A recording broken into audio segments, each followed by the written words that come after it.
So I'm going to give a round of applause for Donald as he welcomes up all the panelists today. Thanks, guys. It's good to see everybody, and thanks for being here. If the panelists would go ahead and make your way up here, and then I'll introduce you guys as you guys get seated and stationary. And I'll kind of do a little background as we're getting started.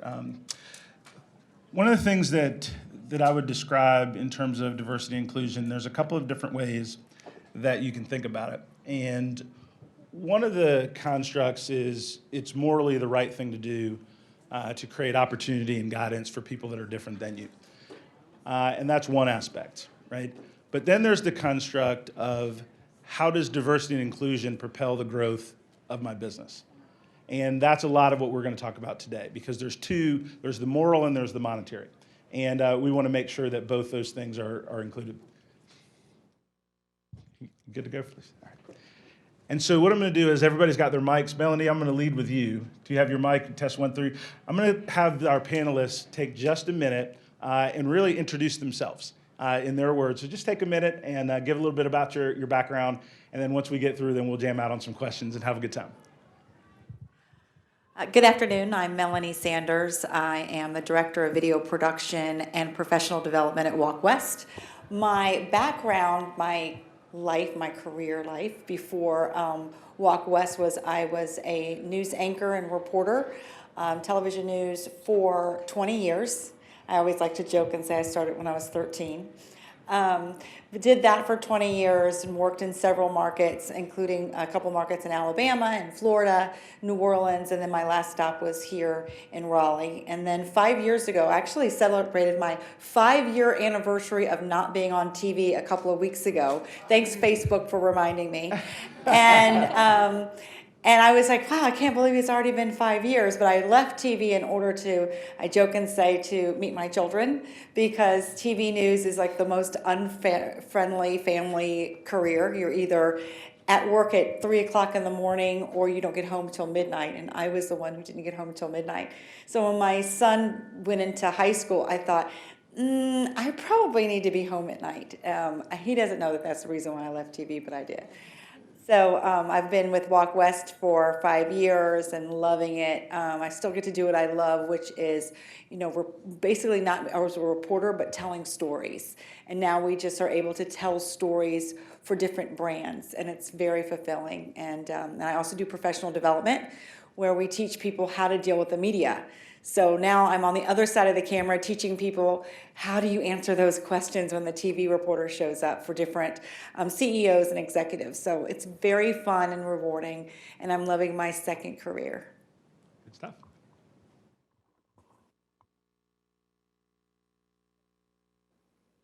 Hello. Hi, my name is Teri Harrell. I'm the regional leader in North America for our people team at Red Hat. People team is our HR team. I've been in HR for over 20 years. I have experience in staffing, biotech, pharmaceutical, software industries. I own my own company at one point, and I'm just really fortunate to have the opportunity to work for the best tech company right now in the area. Really happy to be here and super passionate to be able to speak on this topic.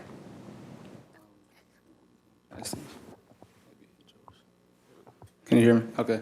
My name is Jamelle Eugene. I'm the founder and CEO at Gryppers Incorporated. We're a smart wearable technology company. My background is I spent probably about 18 years as an athlete. Didn't go professional. Well, actually, I had a small stint professionally, but essentially my real background is that I started 2 companies prior to that. One in the software space that was bridging the gap between small school talents and small schools themselves, and then as well as some psychological and physical development. Thank you. Hi, everyone. My name is Felicia Smallwood, and I've been in the technology field now for about 15 years. And one of the reasons why I'm really excited about being here today is just kind of to talk about just how things are changing now and the importance of D&I with corporate companies. So my background is really around working with large companies that are Fortune 500 and helping them find strategies and connecting people with their business objectives. So happy to be here. Well, hello. My name is John Samuel, and I work for LCI, which is the largest employer of Americans who are blind, and we're based right here in RTP.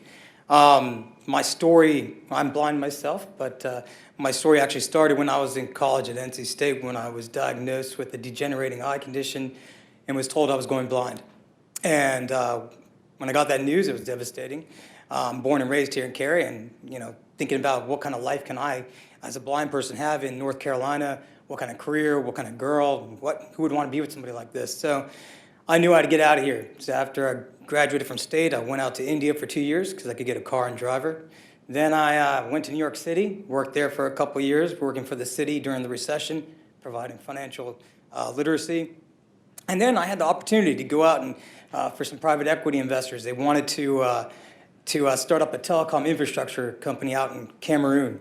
I thought it was out in the Caribbean, so I jumped at the opportunity, not understanding it's in the armpit of Africa. But that ended up being the best place for me. So I took a $20,000 investment, went out there, and in the first 14 months generated around $12 million in revenue, $2.4 million in profit, spread that company across 8 countries, and then had sales in 22. But throughout this time, I was hiding my vision loss. I didn't want people to know. My team surrounded me. We had very choreographed. We'd go to the same restaurants. I'd order the same thing, so no one would know that I couldn't see. But when I came back to the U.S. to go to grad school, and it was that first day of orientation that I had to tell somebody that I couldn't see, because I couldn't see where I was supposed to sit. So I told the dean, I said, I can't see where I can go. And they introduced me to Disability Student Services, and that was kind of the opportunity that I learned I had to be open about it. And that was the first time I had to be authentic about who I was. And I say that's how I opened up my heart and met my wife in grad school. But afterwards, after grad school, I joined a startup that was a first emerging market crowdfunding firm and based out of DC. But after 3 years, when the new administration came in, our funding was dried up. So all of our money was gone. And so we had to kind of figure out what was going on. At the same time, I just had a baby, had just built a house in DC, so mortgage, childcare, and my vision was going even faster. And it was then when I got an article from a buddy of mine about this software that was developed at SAS that was designed to help blind and visually impaired people see graphs and charts using sounds. And I thought it was pretty cool, but what was really cool was the guy who designed it. His name was Ed Summers. And he had the same eye condition as me and was living here in Cary. Up until that point, I had never met another blind person, so I tried to get in touch with him. For 2 months, no luck. Finally, I told my parents, we're like, well, we found a house in Cary, and they never thought I was coming home, so they got so excited. They jumped in the car, started driving to go look at this house.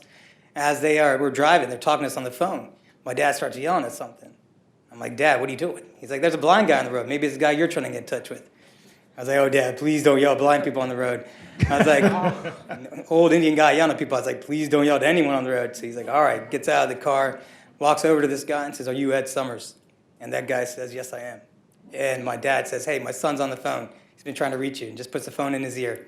And that's how I got connected to Ed, and he introduced me to LCI, and that's how I'm here today. That's a powerful story. Give him a hand real quick, and then we're going to jump into some questions.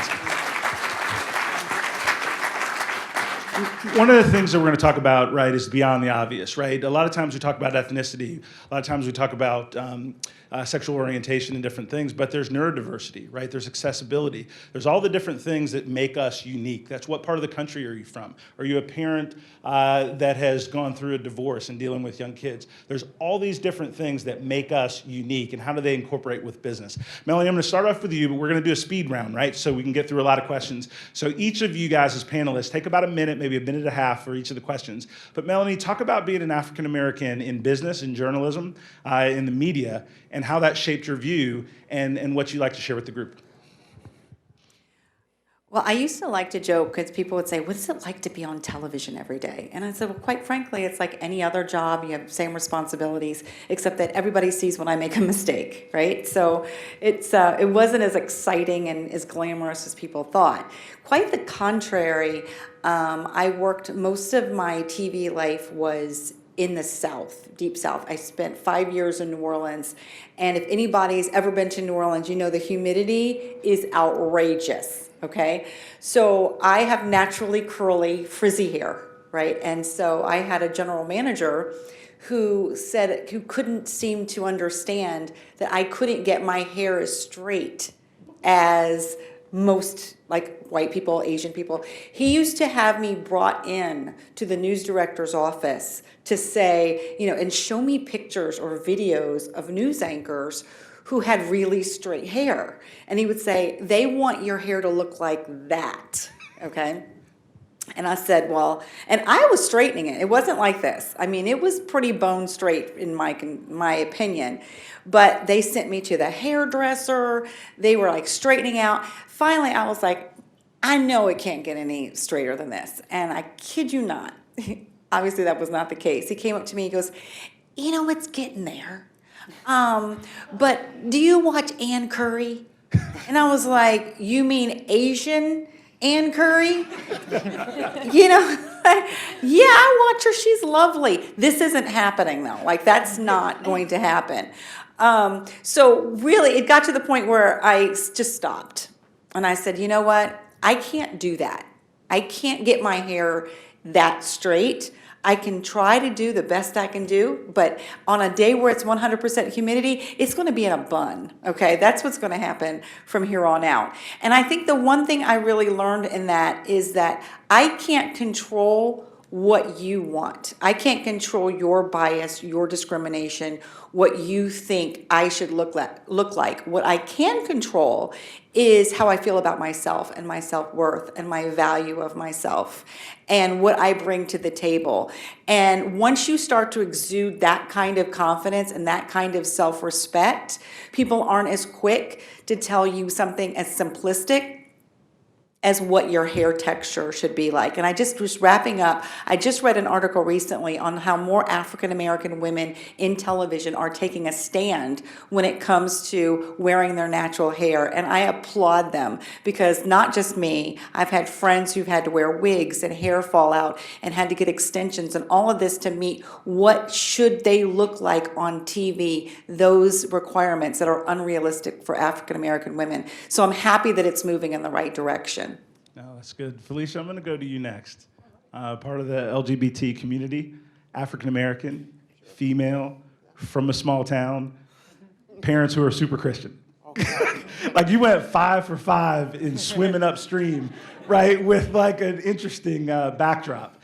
And we've been friends for a long time. Share with them a little bit about, one, what that was like, but more importantly, what we talked about on the phone in terms of when you hear something that's a little bit off, what's your responsibility to stand up and say something? So one of the things that, for me, I've always worked in the technology sector, and it's been really good for me. It's afforded me a lot of new experiences coming from a very small rural town in North Carolina. But one of the things that I always found interesting is that in that space, it was always me, or maybe one or two. But it certainly propelled me to work even harder and be my best self and just be a little bit more strategic and smarter about how I approach things. But to Don's question, because I can go all over the place, I had a situation where I was in a board meeting and there were a group of guys. They were just talking about the fact that, he has a sister that graduated from BC and she was recently married. And he did not have a clue about how should I address the partner.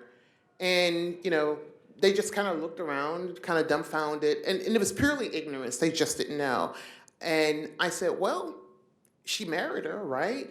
And you married your spouse. So she's simply a wife, right? It's not that hard. It's pretty simple.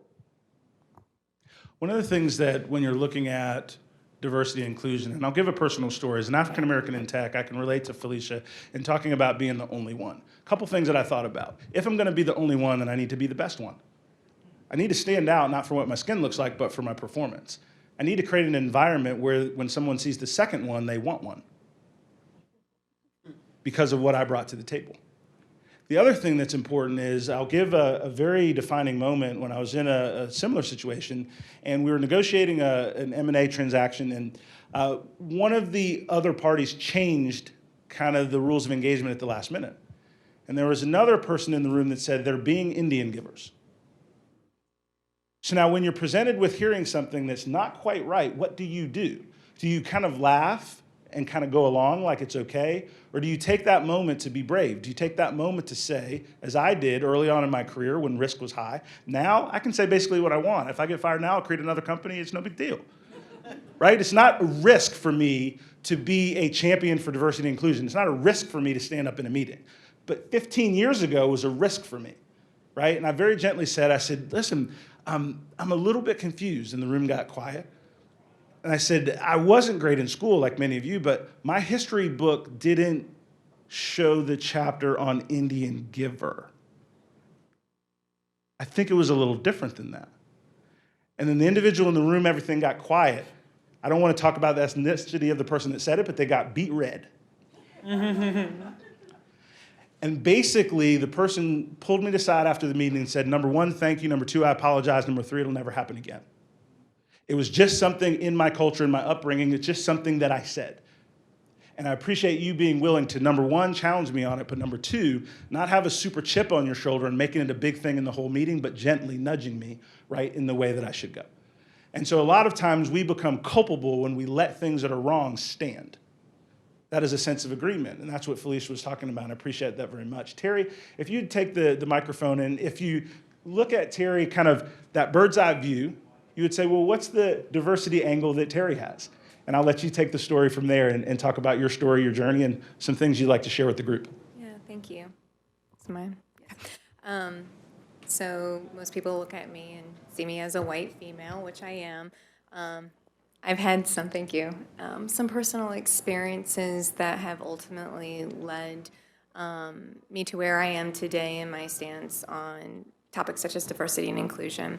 When I was a child, grew up in the Midwest, in the middle of cornfields, had the opportunity to move to Japan and live there for a year, where I looked very different from everyone else. And so it was the first time in my life, even as a child, where I felt what a lot of people will describe as just being different, and had never experienced that before. Made me process things and look at things differently. You know, the way people stared at me, the way my hair color looked different, the way my eye color looked different, the shape of my eyes were different. There was a lot of curiosity, a lot of questions. And I learned a lot with that experience that I think formed me to who I am as an adult. Later in life, got married, had 3 children, 2 of which are adopted, 2 of which do not look like me. And being a parent of an individual who doesn't look like you, if you're by yourself with them, there are some unconscious bias associations with, you know, who are you married to? Who is their father? Or you see me with all my children and wonder, you know, is she sleeping around? You know, what's going on? What's her story? And it's been fascinating for me to learn how people react. It's been fascinating for me to learn so much more about different cultures and different people's experiences. For me personally, I am highly motivated, you know, to work at a place where my girls can grow up and work with people that look like them. You know, going back 40 years, living in the middle of cornfields, I don't know that I would have thought about that. And so I'm really appreciative of some of the experiences that I've been through. I'm appreciative of the lessons my children have taught me. And I'm appreciative to be able to work in an environment where I can help make a difference. For me personally, as I build out my team, the practices that and the standards that I have as far as making sure that we have diverse candidate pools, making sure that the leaders that work under me are mindful and aware of the things that you can do to help cast that net farther out.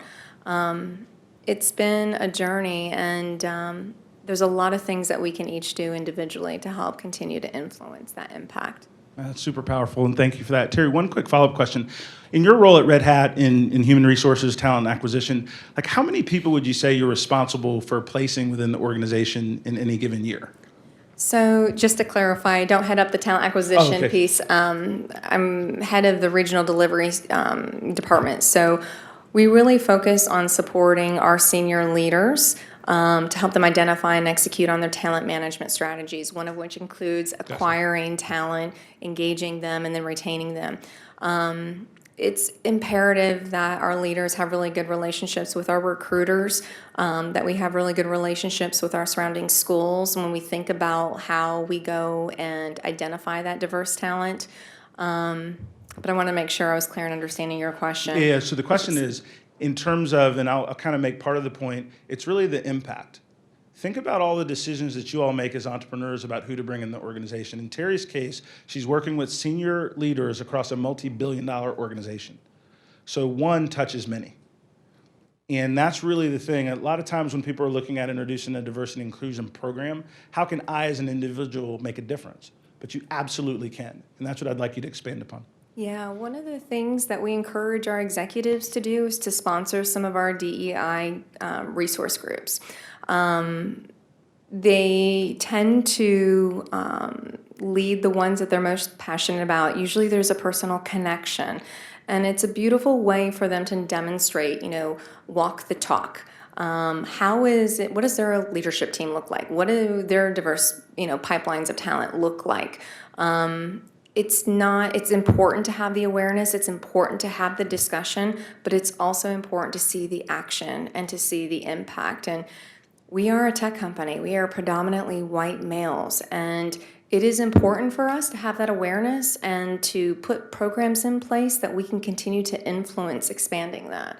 And so the employee resource groups that we have are growing rapidly. It's beautiful to see just the progress that's been made there in the 5 years that I've been there. And those are the types of things that I think all of you can learn from when you're thinking about what do you think about when you attract people to your teams. That's fantastic. Thank you so much.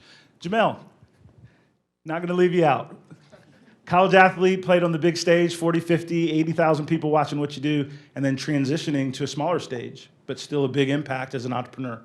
Tell the folks a little bit about your journey, but cycle back to where you grew up and give them a little context from there. Yeah, definitely. So how many people are familiar with Naples, Florida in the audience? Pretty decent amount, probably about half of the group. So Naples, for those who don't know, I'll paint a real quick picture. You take Miami, you go north, and that's Fort Lauderdale, which most everybody else would know, and you just go across the alley. Most people don't know about it, but it's probably one of the per capita, one of the richest cities in the country. And me being someone of humble beginnings, to say the least, growing up in Naples, Florida, I've had gold teeth, 4 of them, since middle school, and that's a cultural thing. So when you're an athlete in a predominantly white city where the people there who net income is in the millions, and you're one of the impoverished people that's in that city, you get looked at a certain way. And then when you walk into a room and most of them understand that this kid who looks this certain way is actually a whole lot smarter once I get to know him, overcoming that stigma is something that's been the greatest challenge for me, but it's also been the most rewarding because when I do walk into a room and I do present myself in the way that I should and show the different characteristics that they would expect of someone who is the opposite of me, it changes their perspective. And to see that change in real time is something, it's almost like scoring a touchdown, in a sense. That's awesome. It's just a different kind of touchdown. Right. And so now let's pivot to how it affects your business. And so one of the things I'll do to just kind of set the landscape, I've been very fortunate to work at a lot of different companies, to exit a few companies and build a lot of different successful teams. And one of the things that's foundation to what I do is finding people that not only are smarter than you, but don't look like you. You're in a chase for ideas, especially if you're in a startup, especially if you're an entrepreneur. And that means you have to actually provide a monetary goal for yourself, your family, of why you left your job, why you put that risk, why a VC is going to invest in you. And diversity is financially good for you. It's financially good because when you're chasing ideas and the best idea wins, I want to have the best availability of backgrounds, perspectives, pushing on an idea versus my competition. And so I've looked at diversity from a couple of different points. Is it the right thing to do? For sure. But is it the business imperative and smart thing to do? Absolutely. Because the macro environment is moving that way. So you have to think about it like this. I have a client that I'm talking to about doing a D&I workshop. And I asked them why their CEO was interested. And they told me for a minute, our CEO is completely bought in to D&I. And I said, well, how do you know? And they were like, well, they told us. They sent us to meet with you. I said, well, I've sent a lot of people on errands just because I didn't want to talk about something anymore. right? That doesn't mean that they're bought in. If they were bought in, they'd be here having a cup of coffee with you. But I don't know whether they're bought in or not. But here's the thing that I posted them. I dug a little deeper. One of their largest clients is a $1 billion corporation, and asked the CEO why all the representatives they met are all white males. So now that CEO, independent of the moral construct, has a potential business risk because their largest client believes diversity is important for their company and for their entire supplier network. So that CEO has a business imperative to address that, but he's doing it now in a responsive and a reactive way versus building it within the fabric. For me, doesn't matter, want to help them because that's more and more inclusivity in the door, and over time, that leadership in that group will get bought in for all the right reasons, but what you want people to do is have the freedom to start. And so my question for you guys is, what advice would you give to companies, to entrepreneurs that are starting to think about diversity and inclusion and why they should for their business? I can start that. And that's a really good point, because when I think about diversity, I think a lack of diversity is dangerous. I don't know if anybody has ever seen the KFC commercial that got huge press because it's a whole bunch of black people in the stands cheering on a soccer game. And they're cheering, and then somebody passes a bucket of chicken, and the whole crowd goes quiet. Because now they're tame. You've given them chicken. How incredibly rude, right? That would be the point of the commercial, is how do you calm down this crowd that's cheering all crazy for this soccer game? Well, easy. You just give them some chicken. And you wonder, no one in their marketing team thought, that's not a good idea. But apparently, it still passed through their whole marketing team. And their agency. And their agency. So it makes you wonder, was there anybody black on that marketing team? Or were there just not enough? And Donald made the point of, was there somebody there who just didn't want to stand up and say, this isn't right? So when I think about diversity, I think it's not just that one black person that you're like, well, we've got, Tim who's black, so we're good. No, it's how many black people do you have from different walks of life? Because even most African Americans will tell you, if you just hired Clarence Thomas and that was your one black person, that person would definitely not be a good mirror for the regular African American community. So you need to have not just one black person, or one Hispanic person, or one woman, or one person in the gay community, or one person of anything. You need to have so much diversity in that boardroom that the white man is the minority. And then you're diverse. Then you can say, okay, this company doesn't look like a white company, or a black company, or a female or male company. This company looks like just people who have different views. Because if everybody is sitting in that boardroom and everybody agrees with each other, you don't have diversity.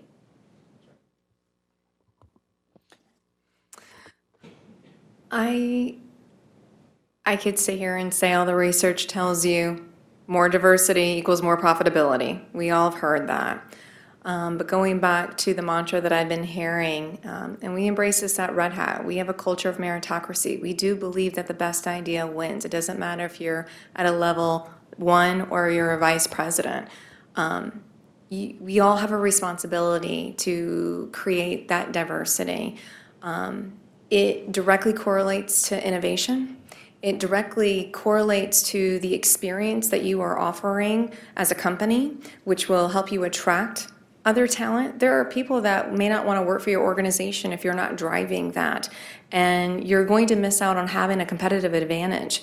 The war for talent that we've all been reading on the headlines is real, and if we're not thoughtful about it, you're not just going to lose on the war of being diverse, your business is going to suffer. And so there's so much brilliance and beauty in seeing it work. but you have to put forth the effort. And the other thing that I'll just add is don't miss out on thinking about allies. Think about how other people can help you build your diverse networks. You know, it is an opportunity for all of us to leverage that partnership and to teach people how to be better partners. Jamelle, before you go, I want to add one thing about allies. The reason that I'm standing here, and I humbly say this to anybody that I talk to, is some tremendous people that don't look like me that saw my talent and not my color. My friend and mentor, Grant Willard, and many of the folks that I've worked with in business, I've found that people that are successful, that are wealthy, that are doing really good, they're wanting people to help their business grow, right? And a lot of times it's access to people that are different than them. It's not because somebody's inherently racist. It's because of how they grew up, who they go to church with, right? And if they're presented with an opportunity to do the right thing, they'll do it. And I'm living proof of that. Right? When you look at the mentors that I've had, the companies that I've worked with, and I'm very, very glad of that, because the one point that I would make, and then Jamelle, I want you to go next, the media and the macro environment says we're supposed to fear each other, we're not supposed to get along, we hate each other, if you're a Democrat, Republican, black, white, there's always some kind of problem. It's total bullshit, right? There's a bunch of people that want to do right things with each other, but we don't have the access to one another to make those connections.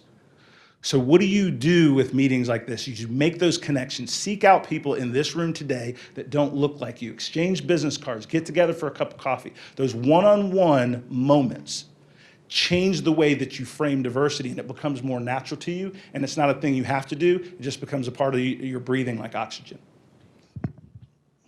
Yeah, see, for us at Gryppers, it really comes down to us being at the ground floor of innovation. So if we want to have the best products, services, ideas, and bring those to the customer, we need to make sure that we have a diverse and inclusive atmosphere.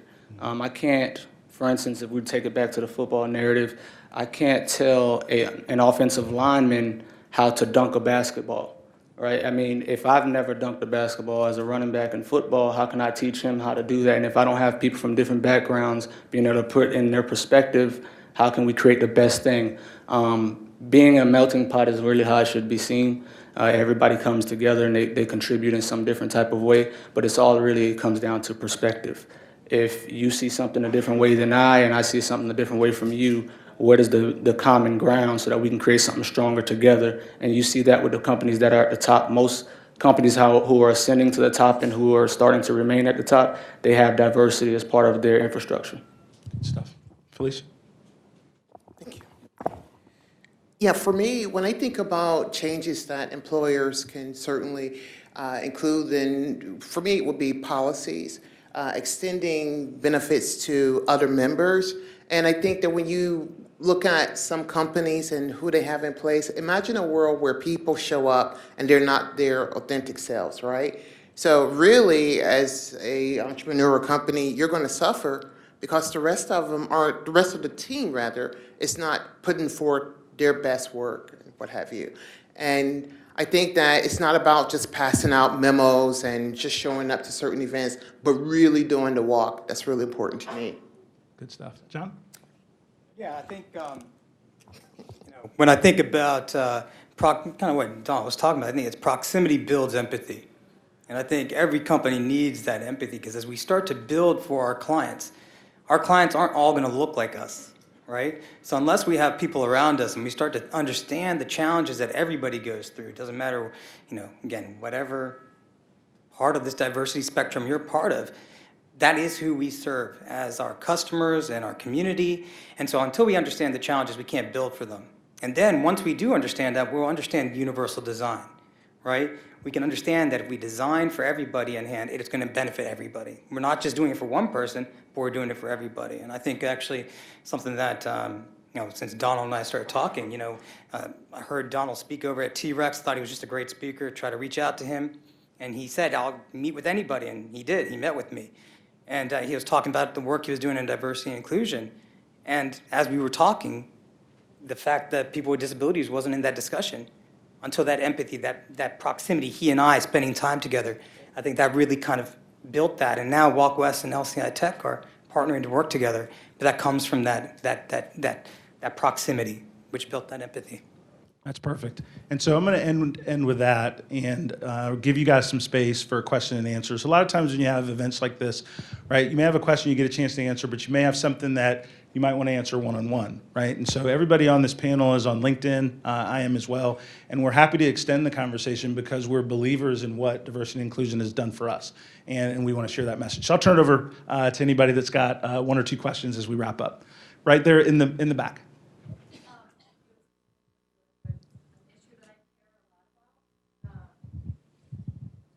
Don, I really related to what you were saying in the beginning when 15 years ago you had the internal debate about whether to speak up or not.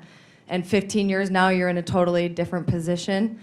I used to be a wedding photographer, and I got to be pretty well known, and I started getting invited to speak at different conferences.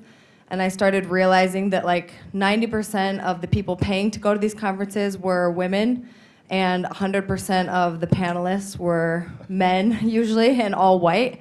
And so I didn't really think about it. I went to a conference, and I started out my speech at this conference asking the people to include more people of color and more women onto the stage. And I got blacklisted from ever speaking at a conference ever again. And it was a really frustrating experience for me. And now that I'm in the fintech world, I've started getting asked to speak at conferences again. And I am sort of afraid to use this position as a speaker at conferences to call for more diversity and inclusion, because then I wonder, am I going to lose all of the rest of my opportunities in this? And I don't really know how to weigh the experience. I don't know. I just have a hard time trying to understand what should I do in this case. Yeah, I don't want to prescribe a unique situation in a broad construct, but there is risk to doing the right thing, and you've got to be prepared for that risk. And so you don't have to take that risk by diving all into the water. What you can do is use success stories of people that you've worked with, and you can add to your slides when you're presenting a different perspective and point of view. And you can gently walk down that path without making maybe as a bold a statement as somebody that at that time, it could have been financially silly for me, right? But I was willing to, and I had to.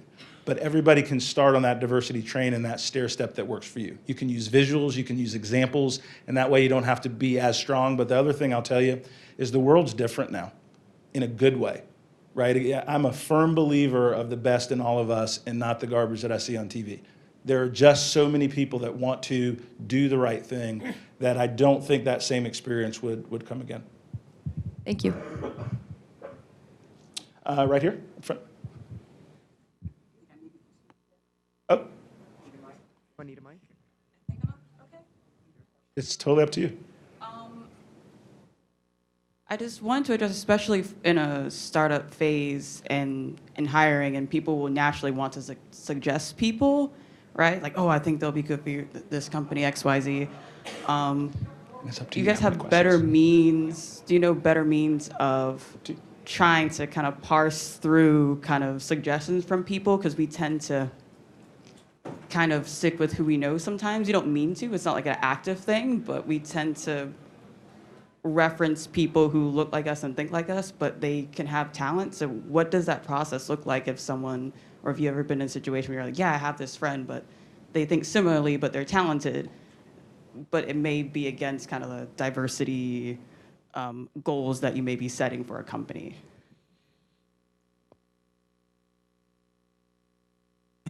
I think at least for me and in my mindset, it really comes down to, and I actually kind of got this from when I was playing football.